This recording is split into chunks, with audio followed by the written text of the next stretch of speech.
3 recent movies with stories of survival, each with sort of varying degrees of believability. But let's talk about 13 Lives, Beast, and Fall.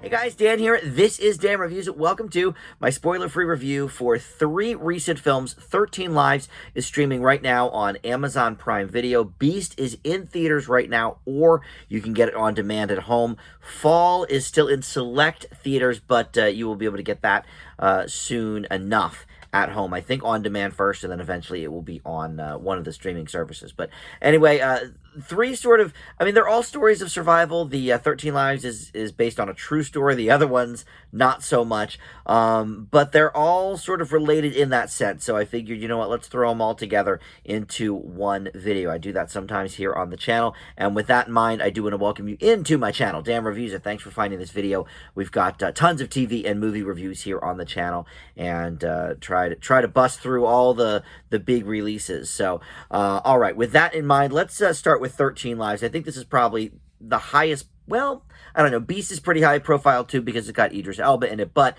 this one has the highest rating on Rotten Tomatoes. It was directed by Ron Howard, so that's, you know, always kind of a big deal. But this is the one that is based on a real story. So I kind of wanted to hit this one first because I feel like I have the most to say about it.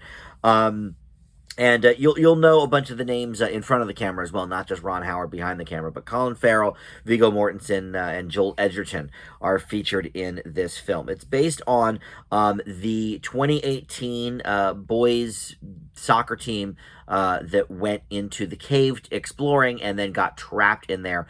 12 boys and their coach. If you remember that story from a few years ago, and it was intense. They were in there for a long time, and you know, I said up top, you know, sort of spoiler-free reviews. But if you know the news story related to this, I don't think there's going to be a ton of surprises with the ending of the movie. So you know, I won't really talk about that. But if you know, you know, kind of thing. But what this movie does is really explore the rescue efforts and the rescue mission to attempt to get those boys and the coach out, those 13 lives, to get them out of that cave. And it took a long time. So look, when I saw it was Ron Howard, I knew it was going to be a long one. I think he is probably one of our most inconsistent directors. I think Ridley Scott is up there on that list as well for every, like, really good movie Ridley Scott does, like The Martian. He does, you know, 2 bad ones that follow. And Ron Howard, I think he's pretty inconsistent, you know, but especially lately. But one thing that I think he really has always excelled at is sort of the human story. And we saw that maybe most on display with Apollo 13. But, you know, even like there's a racing movie called Rush that's really, really good from about 10 years ago with Chris Hemsworth, and he directed that, and it was about 20 minutes too long, of course. But, you know, he really gets to sort of the heart of these human stories. And this is a really, really human story. And it's interesting because I have a few gripes with this movie, or maybe not even gripes, but things maybe I would take in a different direction. Like, basically, it is a story about the rescue efforts and the rescue team. We barely scratch the surface with any of the kids. They get caught in that cave like 8 minutes into the movie. We see them, you know, kicking the ball around and talking a little bit. And one thing I really admired that Ron Howard did was had them speaking in their native tongue, which is Thai. They're Thai kids. And there was a movie with Antonio Banderas, and it might have been called The 33, but it was about like miners that were trapped, and they were all speaking English, but they were all Spanish. And that was based on a true story too. And one of my big gripes with that was like, okay, I understand Americans, you know, the big studios always think, oh, Americans won't read subtitles, and I think in certain cases that is certainly true. But I was like, it throws the authenticity right out the window. I could have watched this whole movie with subtitles if that was, what was really going to be selling the realism. But it turns out, the kids were trapped down there pretty early, and then we didn't really hear too much from them the rest of the movie. Really, it was, all about the rescue team. So in one respect, I'm kind of like, well, it might have been nice to have, because it's a 2.5 hour movie, to have a little bit more of that runtime devoted to getting to know these kids and whatever. But then I kind of thought about it, and I thought, Ron Howard, I think he does things very deliberately. And my guess is him and the writer, and who, by the way, the writer of this wrote this great movie called Everest, too, which is a survival story from, I think, 2015. Really good movie, that one, too. So, some parallel there. But I think maybe they decided to do that on purpose as to sort of make them sort of every kid. Like, it doesn't specifically matter that, we're attached to this one particular kid or this one or that one, or that we sort of even know their backstories. I think the point was that it didn't matter who they were. Let's get them out. They're kids and they're innocent coach, poor guy, get them out. And so it sort of spoke to the urgency of the movie. So like one of my gripes, after the movie was over, I was sort of like, you know what? That probably was a good choice. And maybe one I wouldn't have made if this was a Netflix show. It would have been 10 episodes, and each one would be devoted to the background of a different one of the kids or whatever. We certainly didn't need that.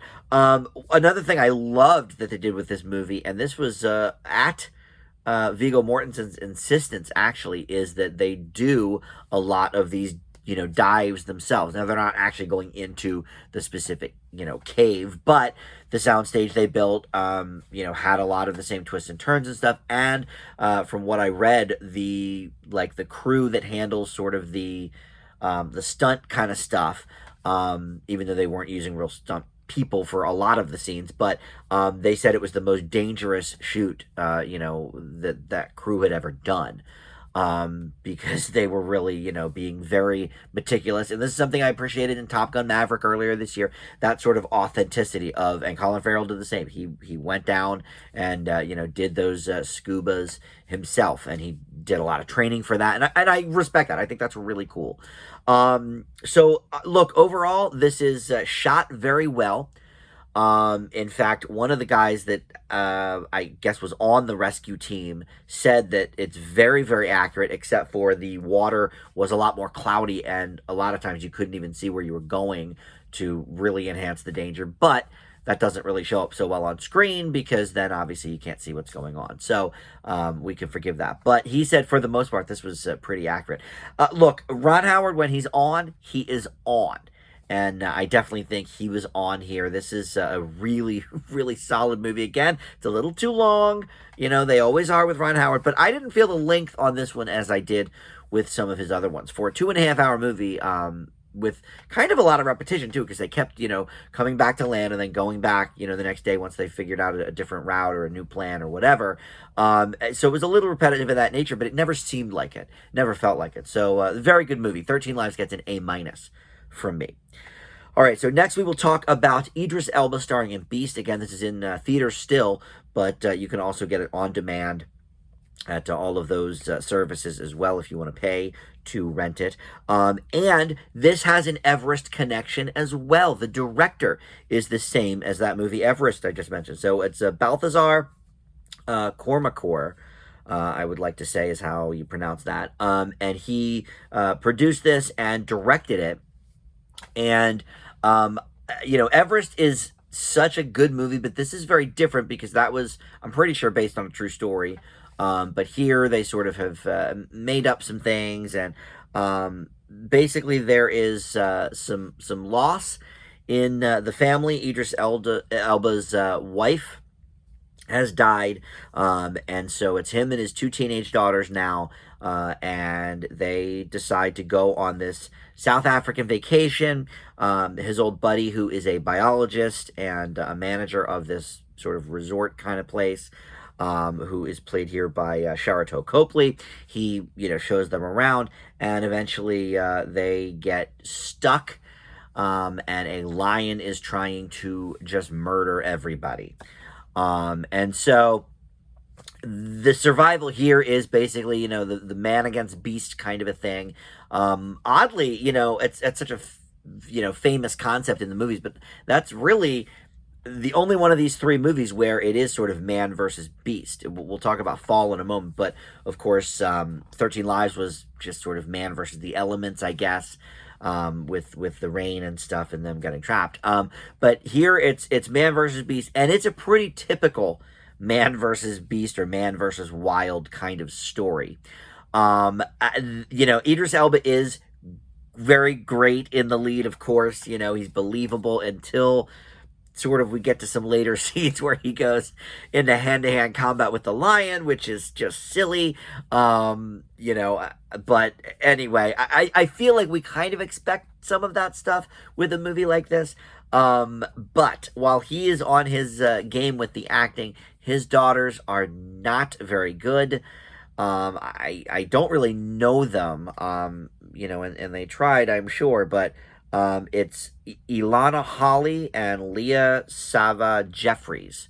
Don't know either of them. And this, it's funny because there was a news story that came out a few weeks ago when the movie came out that Idris Elba's daughter had actually auditioned for the role and didn't get it because they didn't have a good enough father-daughter connection. So I'm sure that was, an icy car ride home from the audition. But I don't know his daughter or her acting ability, but I got to imagine that she was better than, I don't know which gal she was trying out for, but both of the sisters here, just I didn't really think they were that good on the screen, unfortunately.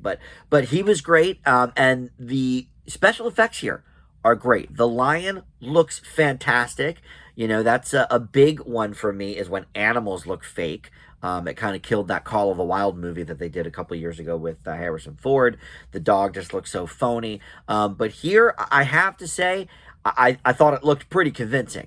So they did their due diligence with that, and the atmosphere of this was cool. The cinematography was very good with a lot of the lush sort of African landscapes and stuff. So I liked that part of it.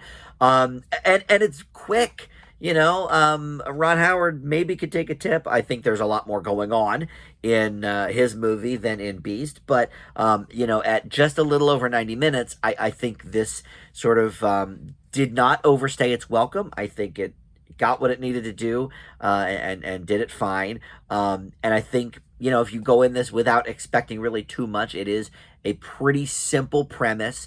Overall, I think you'll be satisfied. I wish some of the acting was a little bit better. Sharlto Copley was also very good, though. And I think him and Elba were probably on the screen the most. Well, I don't know. A lot of the scenes with Elba were with the daughters because they were kind of trapped in some different places. So, whatever. But yeah, I will give Beast a B. All right, very enjoyable to watch, even though it was kind of silly. All right, next we will talk about Fall, and this one does not have an Everest connection. It doesn't, but it does have a survival component for sure. In fact, the whole movie is basically just these two gals, and this sort of toes the line with Beast in the terms of the reasoning for the journey. In Beast, Elba had lost his wife, and here these two death-defying best friends, Becky and Hunter, they're these adrenaline junkies. Well, Becky loses her husband, played in one scene at the beginning of the movie by Mason Gooding, who is Cuba Gooding Jr.'s son. He falls to his death from a mountain. It's in the first scene of the movie. And a year after that incident, her friend Hunter is saying, you know what, lady, let's go and have an adventure of our own. So they decide to go to this huge 2,000-foot TV tower in the desert.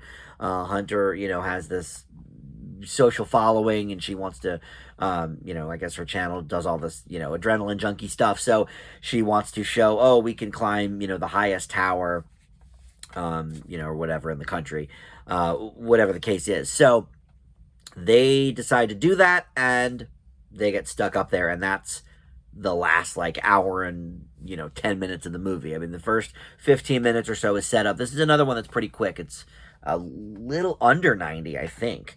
Let me look.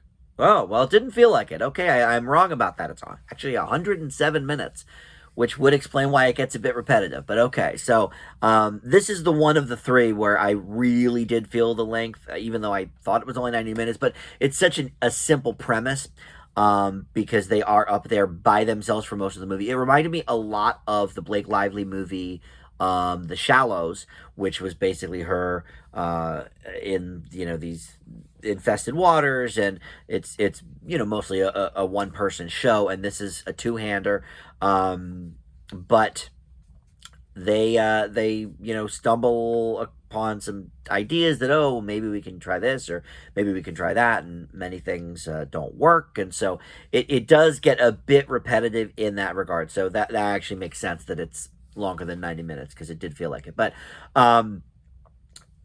one thing I really loved about this is, talk about all three of these movies really have very good cinematography and stuff, but this is on a $3 million budget, much less than either of the other two movies, and they really, the effects were outstanding. And originally this actually was rated R, and they shopped it around. I think it was Lionsgate, shopped it around to some of the film festivals, and it was getting these great responses and these great test scores. So they decided, you know what, let's actually put it into theaters, tone it down a little bit to PG-13. So they used this, one of the producers has like a upstart company that sort of edits movies in this way, and so they changed all the F words to frickin' or freakin', and it looked, and I knew this going in because I had read about it, it looked pretty good, though. I really couldn't tell, so they did a good job with that. But yeah, the scape of the whole desert, because they're on that tower the whole time, it looks incredible. And the fact that they did this on a minuscule budget is minuscule for today's standards in Hollywood, was very, very impressive. And the two girls are, pretty good actors. I was not really familiar with either one of them, I don't think. Mason Gooding, I know, and then their dad is Jeffrey Dean Morgan in a couple of scenes. Grace Caroline Curry plays Becky. Unfamiliar with her. Okay, she was in the first Shazam movie. All right, well, I did watch that, and she's in the upcoming one as well. And then Virginia Gardner plays the other one. She was part of the first Halloween reboot when they did that in 2018, when it was just called Halloween. I don't really remember that. I saw it, 4 years ago. But, all right, so I guess I'd seen them in one thing each previously, or, maybe they did a little bit of TV work as well. But I didn't really recognize them. I thought they both did a fine job. My biggest gripe with this movie was just the repetition factor. After about an hour, and I had a little bit of a problem with that in The Shallows, too. I think that's a better movie overall. But the oh, here's an idea, oh nope, that doesn't work, oh here's another idea, no, that doesn't work, it gets a bit much. But they also do something in this movie that I don't want to give spoilers about, but without saying the name of the other movie that it is mimicking, it reminded me a lot of another sort of survival type movie from a few years ago, where something happened and I was like, all right, that's sort of a rehash, of a different idea. And again, I won't go into it, for spoiler's sake. But so of the three, this is my least favorite. But I think all of these are worth a watch. 13 Lives for sure. But if you want something sort of silly and dumb, Beast is the way to go. But still fun. And then if you just want to, watch a classic survival tale, with, two pretty good looking women, we can say that, then you've got Fall. I'm going to leave Fall with a B-. And like I said, that is in select theaters still now, but you can check that out very soon on demand at your normal on-demand places. All right, so thank you so much for watching, and I'll see everybody next time on Dan Reviews It. Bye.